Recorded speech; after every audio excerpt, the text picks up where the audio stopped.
are going to move on and talk to one of my favorite people in the video game industry. His game has just released. It's called Shakedown Hawaii. Please welcome to the stage our good friend, Brian Provinciano from V-Blank Entertainment. Hello, sir.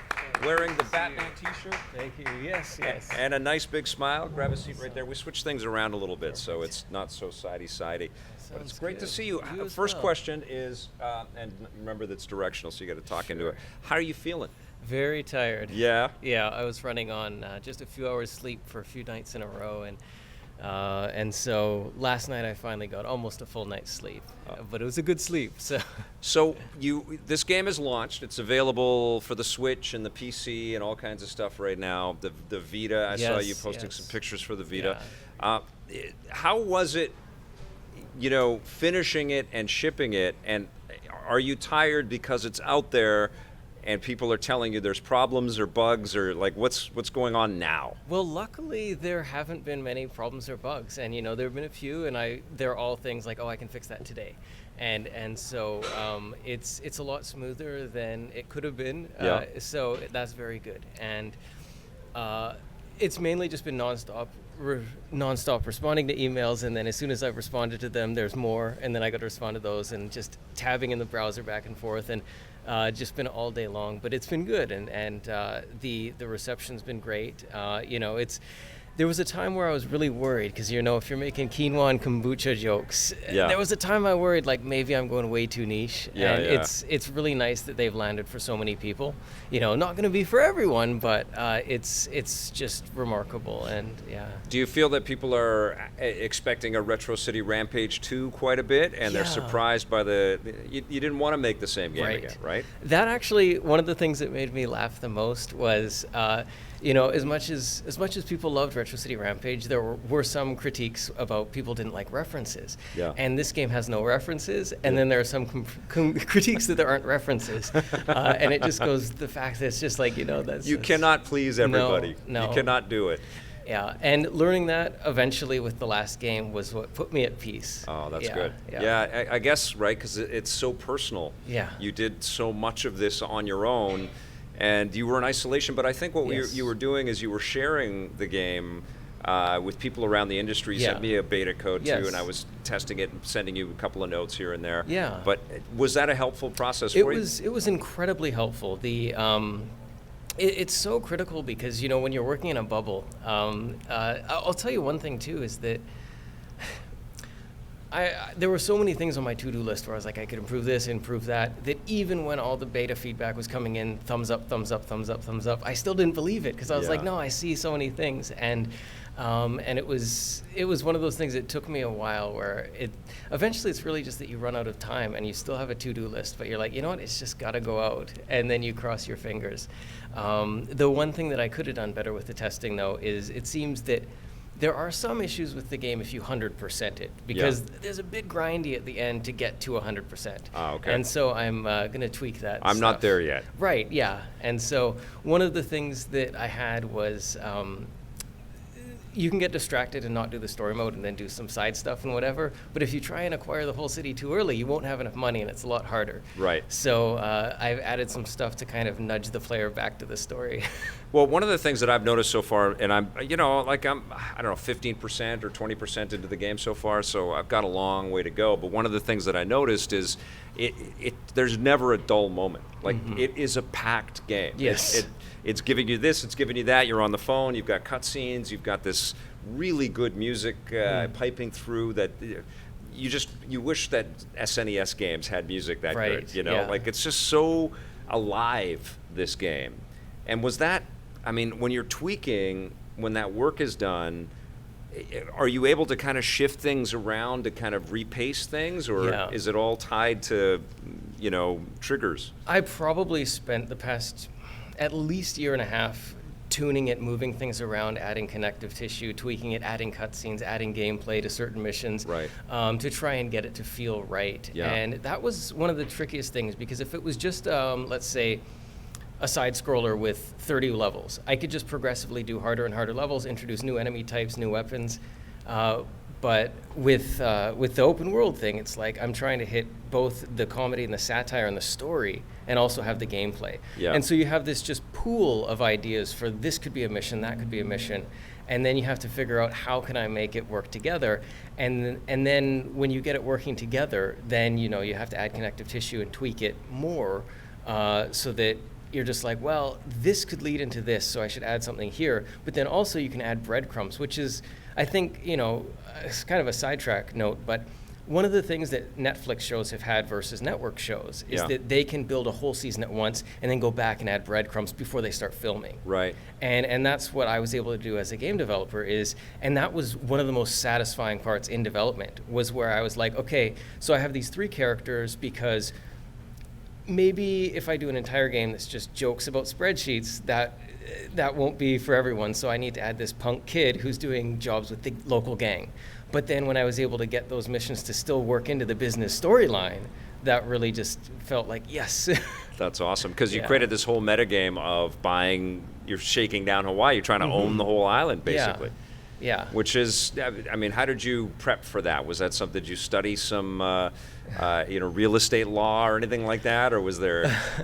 I have listened to a lot of podcasts and stuff like that, like Planet Money and stuff, and that there were some ideas in there, and a lot of it too, funnily, just came from years of being a consumer, and I think some stuff just got under my skin more, and at some point I thought it was just funny to make fun of. Like, I was buying this breakfast cereal for over 10 years. It says 13 grams of protein on the box. Then you look on the side, it says 13 with milk. Yeah. And you're like, God. And so after a while, I started jotting all that down and figuring out ways I could make a game out of it. And then, there was literally a time I got off the phone with the cell phone company telling me I'd have to upgrade my phone plan for the 4th time in a row.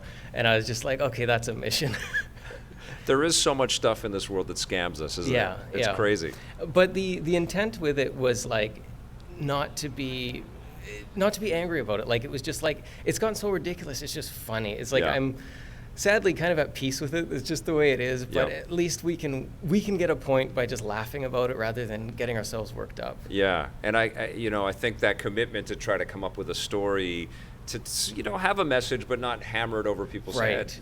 That must have been, scary, but also creatively pretty freeing for you, too. That was one of the hardest parts, absolutely. To try and touch on all these things without beating someone over the head, without it coming across like a rant, without it coming across like a PSA, because none of that was my intent. But to strike that balance where it was funny and fun. Very RoboCop. Yeah. Was that one of the... not particularly, but RoboCop is absolutely amazing. Right. Adding, that was the thing, is like on paper the whole idea. What if it's like an open world game where you're stealing cars and shooting stuff, but instead of a gangster or mobster, it's a CEO, and it somehow comes with a boardroom harebrained scheme, but just turns into shootouts. That sounded easy on paper. It turns out it was really hard. And so, some ways where I just had shortcuts where I'm like, okay, they're going to seize a bunch of farms. There are some action missions that's just shooting stuff.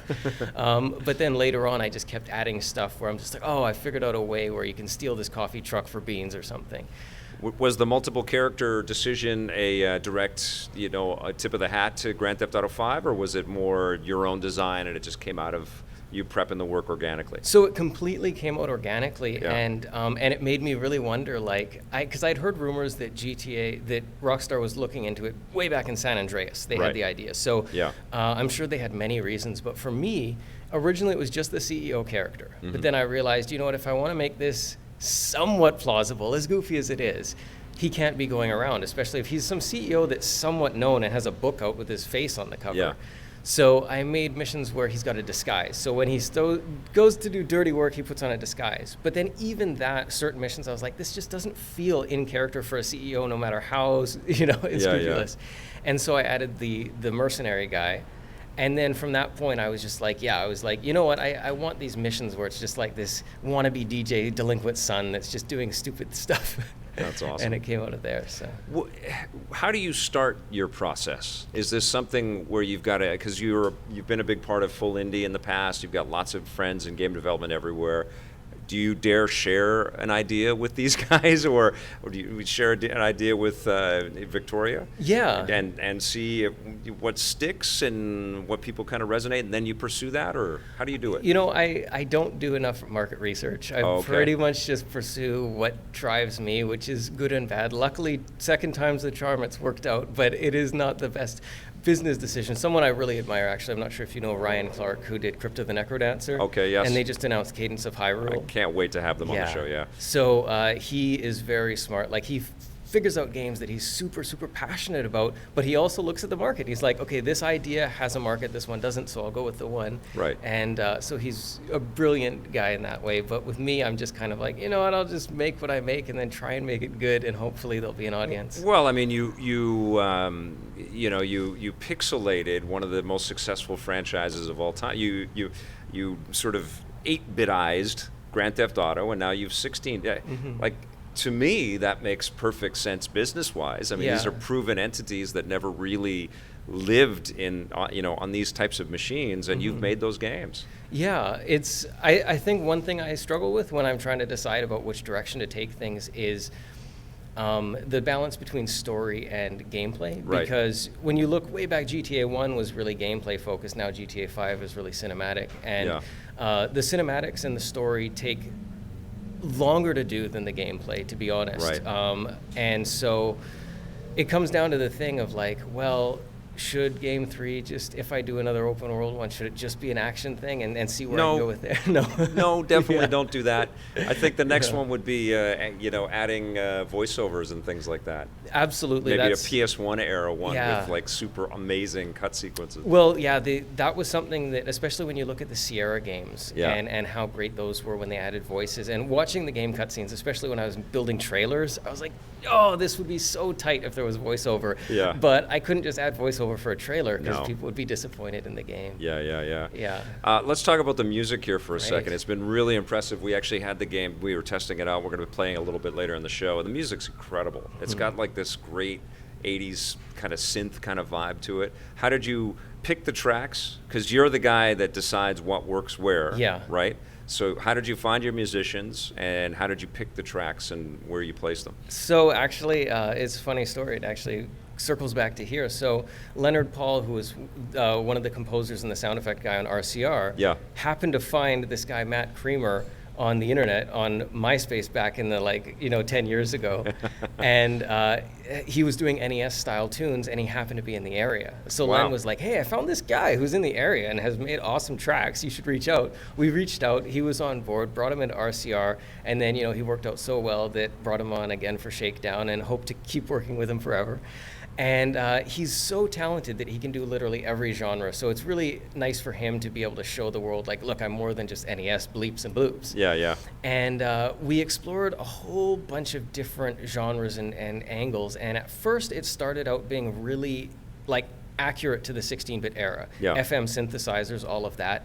And it sounded to me, I think now I want to hear it a lot now, don't we? Yeah. And I want to give the game more the rose-tinted glasses approach. Sure. And so I was like, you know what? This is 100% accurate. It's like exactly what it should be, but it just sounds too retro. Yeah. And so we kind of tweaked, and eventually the light bulb moment was, he sent me just this track. He's like, okay, well, I'm just experimenting with these new instruments. Just here's a 30-second thing. And it was just like, wow. And I was like, that's it. So dope. Do more with that 30 seconds. It's like Tangerine Dream kind of. Yes, on a cartridge. Yes. Which is unbelievable. Yeah. You've worked with Nintendo clearly to make this a hot game for the Switch, and I know that they probably wanted to lock it down on that machine. Yeah. But I'm wondering if you talked with any of the people that were around when the Super Nintendo was around, and it gave you any feedback about how a game like that would have handled on the Super Nintendo. Those are my heroes, and I always watch every GDC Classic post-mortem I can, and listen to interviews with all of them. And I even reached out to some to try and get some artists from back in the day working on the game. Yeah. Wow. It's a lot of them. Funny enough, there's that new ZX Spectrum Next. Yes. And a lot of them are actually, there was one who wasn't able to work on the game because he's busy making a game for the Spectrum Next. Unbelievable. And Tommy's releasing the Intellivision. Earthworm Jim. What a weird world, huh? Yeah. Like it's, you know, and it's a great, I mean, there's commentary about this in your game, but it's a great commentary on this games as service kind of obsession that we're in. And I don't mean to throw that under the bus. I think it can work. Like, I love the Division 2, but it's almost like in the face of that, people want just clean simplicity. They want escapism that they can wrap their whole mind around. Yeah, I really liked the fact that it's like, in the game, not only do you not have to spend money on cosmetics or whatever, but in the game, you don't even have to unlock cosmetics. Yeah. Everything's unlocked, all the colors, all the hairstyles, everything from the get-go. That's great. And So you're getting political, man. You're making your statement. I try to avoid that, but it was one of those things where it's just, as a designer, it just didn't make sense. I was like, well, why would I put it, like, it's literally a palette swap. Why would I put this behind a Did I see the Dark Knight Tumbler cruising around in the streets? So that's the funny thing is I'm a little typecast from RCR, so I think a lot of people go in with glasses looking for references, but I kind of tried to go cold turkey in that regard. Amazing. Yeah. You didn't put any. Did you? No. Did you put any allusions or connections So to RCR? I'll tell you, breaking news, top secret, inside info. Scooter, the character, the delinquent Mohawk kid, his name was originally Tutorial because part of the game was he was going to be the tutorial missions. Okay. But then I was like, no, that's too much of a reference. So I gave him a name, called him Scooter. Oh my God. But that was his original name, Was that a kind of another way to challenge yourself when making this, was to kind of just clamp down and say this is going to be a different approach entirely? Well, I found that, there's a lot of psychology involved in design and experience. Sure. Yeah. And I found that it's just like one breadcrumb of a reference, and that can frame the whole experience. Right. And so I felt like that's just one breadcrumb. And so I had to change it. And it made sense anyways, because after a while, as the game grew in, he wasn't particularly the tutorial missions anymore, just some of them. You have made 2 Grand Theft Auto style games almost entirely by yourself, which is insane. Just breaking news. But I'm wondering if you've heard from the Grand Theft Auto team at all. Anybody from GTA? They don't seem to go out in public too much. I've met. They're working. Yeah, I've met some briefly here or there at GDC and just told them, I'm a huge fan and stuff. And one of them congratulated me because RCR was in the IGF that year, and so all my experiences have been great so far. But I would love to maybe meet them and sit down and chat, but I'm sure they're way too busy. That's for sure. crazy. Yeah. Do you have I mean, it's hard not to see that connection, right? And I don't mean to, say that it's just like from that world or whatever. But I'm wondering, you're clearly a fan of the franchise. Yeah. Was there a favorite one? Was there one? Was it Chinatown Wars? What GTA game really nailed it? So the ones that I would say Vice City is the one that really, when I think back to memories of playing it, just waiting around for it to go on the shelves, and then they were sold out, so I loitered at the mall for hours because, and there were words, it was like, Toys R Us is going to get a shipment at 4, and just eventually got my copy, got it home, cracked it open, it's pitch dark outside, and just booted it up, and it was just magic, and so it refined, like GTA 3 got me back to console gaming. I was a console gamer, but there was this dark period where I was a PC gamer during like the PS1 era. Yes. And then the PS2 GTA brought me back, and it was a system because it was seller. Exclusive, right? Exclusive, right? Yeah, exclusive sell. They do sell, yes. They do sell. Are you done with that as a franchise? Do you think? It's a good question. I have so many other ideas for games that aren't open world, and I think I owe it to myself and to fans to try something different. Right. But I also want to keep supporting the game, and so I have ideas for more stuff to build upon on it and add to it. I called it Shakedown Hawaii because I wanted to leave the door open for other cities, but at this moment I'm just like, I just add to this game. He has that sort of, I'm going to take over the world kind of quality, doesn't he? And I was actually I was laughing with people today because I was looking at hotels to book, and they had removed the sort by price option. I was like, oh, another mission idea. Really? Yeah. They had removed the sort by Yeah, price you could option. sort by distance, sort Oh by my rating. God, that's Yeah. so crazy. Yeah. What's been one of your favorite comments about the game so far? Now that it's out on the wild, maybe not from a friend or from another developer, but somebody that's just found this game and they're playing it and they're. Well, the thing that's been the most heartwarming and hit the most home for me has been just that I spent years trying to hit this narrow target with the tone and the humor. Yeah. And when people got it, and that was the funny thing. It was like, luckily for my sanity, all the early reviews got it. Yeah. And so I was just like, wow, they got it and they got it and they got it. And it's one of those things where you don't know, because people are going to interpret things differently. They're going to see things differently. Yeah. And so it's like I aimed for a target and it hit for some people. I was just like, wow. That's awesome. Yeah. You've got Grand Theft Auto in there, but you've also got the mechanics of being able to jump, kind of like a Mario game.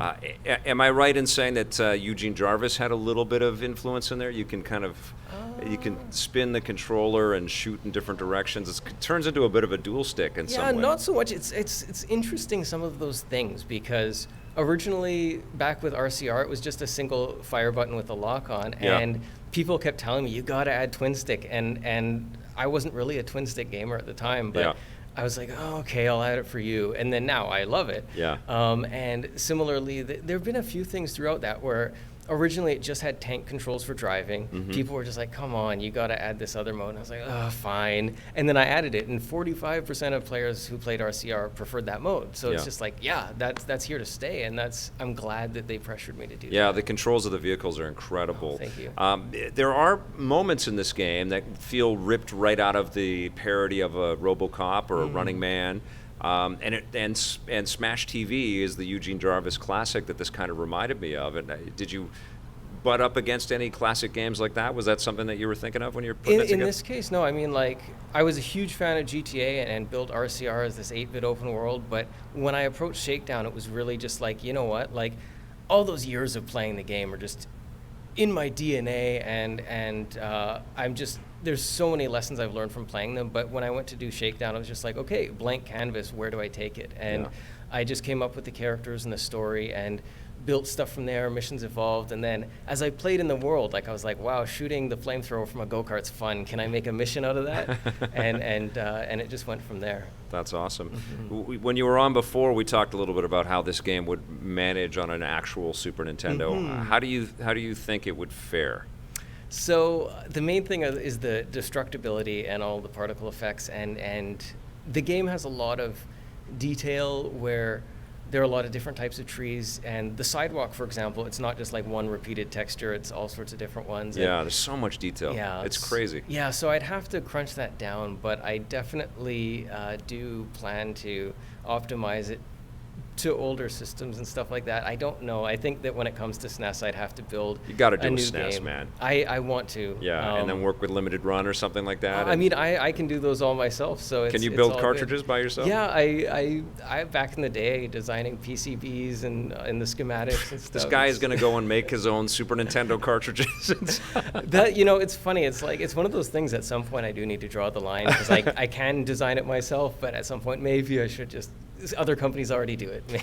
Maybe we live in a even if it's not games as service, we live in a world where games are live and they live in people's lives, and they talk about it, and they complain about it and they celebrate it. But there's so much chatter. When can you take a vacation? Like, when does that happen? Right. It's nice that the launch has been going smoothly. So I feel like I'll be able to take a vacation sooner than I thought, but there is still a lot to wrap up. So the first thing is just, there are a few more tweaks I want to do, then do the first update, and then finish the 3DS release and the physical releases, and then I think I can take a little break. Amazing. Yeah. So it's right now you can get it on the Switch, The Switch, PC, Vita. Yep. And PS4 crossplay. And PS4 crossplay. Yeah. So is it going to come to the Xbox One? It might later, but it's one of those things where I'm releasing it on all the other platforms that RCR released on, or not all of them, but that batch. And the engine was already ported. I already had all the paperwork filled out, copy paste. Xbox I haven't released on Xbox One yet, and so I'd have to start from the ground up. And I want to have a good relationship with Microsoft. I know I had my past. Yes. I want to have a good relationship, and there are a lot of people requesting the game that mends bridges right there. It creates harmony. I want to, at Phil, this point, work with Brian. He's an incredible dude. I'm older now, and I just like a peaceful life and like to be on good terms with everyone, and try and let things slide. When does the next Brian Provinciano game get going, and when do you foresee a launch for whatever that might be? Do you have the idea? I've got a lot of ideas, and the worst part is that the ideas started flowing like a waterfall about a year and a half ago. Oh, no. And I was so excited to get into them. Oh, but no, you can't do that. No. Yeah, had to bite the bullet, just finish Shakedown. And, I'm still absolutely passionate you about it. You got to have a kid, and then you get... just put them to work, making tiny textures or whatever. Oh, my goodness. There you go, right? Keep it in the family. When's Ruby making games? She'll be hosting next week, actually. Oh, yeah. Nice. I'm away, so she's coming in. She's 7, so it'll be an interesting show. But yeah, she's going to be great. Yeah. So we have a couple of years then. Before maybe 3 years? See, the games have been more work than feeding a baby. Okay, that's a lie. People get mad at me for saying that. Yeah. But it's been a lot of babies. responsibility. And, Yes. and so I just couldn't possibly. That's the thing is I think what I need to try and do is not dive into something right away, because I've just been nonstop years of something that's 7 days a week, then years of something that's 7 days a week. Oh, it's not good. They're writing Kotaku articles about that right now. It's called crunch. Yes. You can't live crunch, dude. Yeah, it's one of those things. I've been there. I was sleeping at the office when I was working at other companies and all that, and it's something that it's tricky to get right, especially when the pressure's on you and it's your name on the box. Because when I was working for other companies, it's like there were times when we were fighting to meet deadlines, but at the end of the day, it's the producer's, responsibility. If we miss it, he's got to deal with it.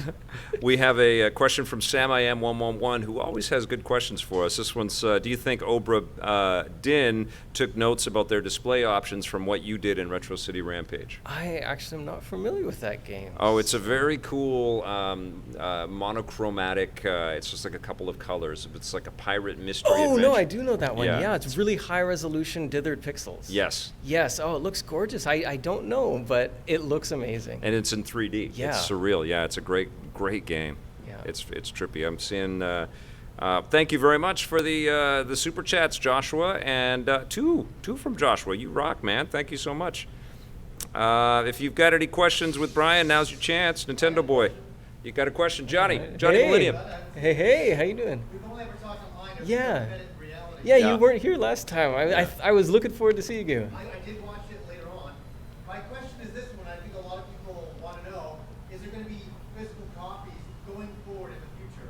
So Johnny's asked if there's going to be physical copies going forward in the future. So I was able to squeeze out a Vita one, and I'm going to do Switch and PS4 as well.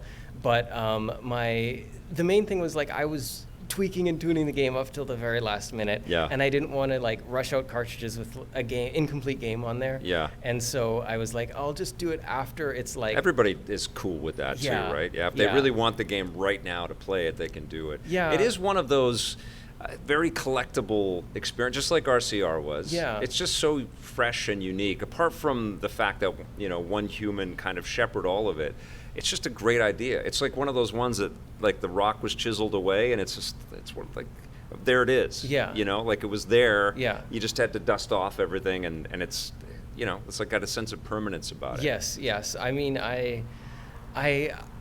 having it on the wall, it was funny. I was telling someone about I want to release it on these other platforms physically, and they were saying do you really need to? You could just print it out and put it on the wall. You don't you don't have to go through all the work of manufacturing the stuff. Yeah. And I was like, no, I want to. I want the real thing. That's awesome. But I did the nice thing that I feel is the best possible scenario is unfortunately it's not. A lot of people want it physically and they can't get it physically at launch, but I announced before launch that it is coming physically, so it's you won't have to have that thing where you buy it digitally and then get frustrated that now you got to buy it again. It's if you're patient, you can wait. then it's good to go. Awesome. Sam I Am's got another one. He's clearly a fan of yours.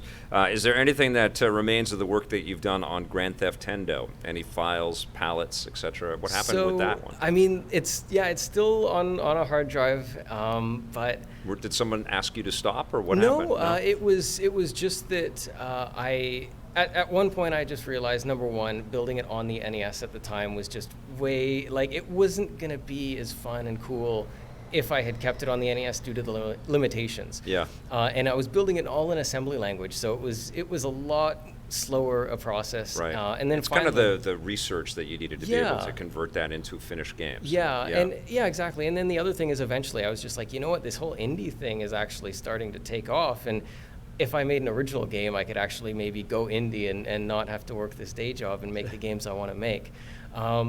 It's funny because now I am inspired again to go back and do retro development and build stuff on like the SNES and stuff. And people ask me if I would finish that old ROM, and it's just like, I don't want to, because I feel like if I started from scratch knowing what I know now, like 15 years of programming experience on top of that, Right. I could just build something so much better. And it's funny because back then I was just like, you know, I don't think it'll achieve the greatness it could if it's on NES hardware. I need to just do it on PC in the style of NES. Yeah. And then now I'm just like, no, I think I could do something cool on hardware. I think I've learned a few things. I feel like they're you know, like with the success of the analog systems, and Yes. like there's a whole nother new market that's emerging Yeah. for that, you know, software on that ancient hardware. Right. I think that'd be really rad. Yeah. I'm so happy for you, Oh, buddy. thank you. It's always great I to want to see see some Shakedown Hawaii action figures. Hopefully you've got something cooking on that. Are you going to now go in vacation in Hawaii, or are you done with Hawaii? Hawaii's got enough of your life. You know, I would love to go there. I love going there, but there are so many people. Like, I've been promising friends in the UK that I've been going to visit them for years, and then I'm always like, oh, too many deadlines. Oh, the weather's bad over there. Yeah. and so finally. Yeah, I think you have about 3 weeks, so Yeah. you can hit, and it's got some sunshine over there. Yeah. You should go. No, It's beautiful yes, over there. Yes. Brian Provinciano, everybody. Thank you, my friend.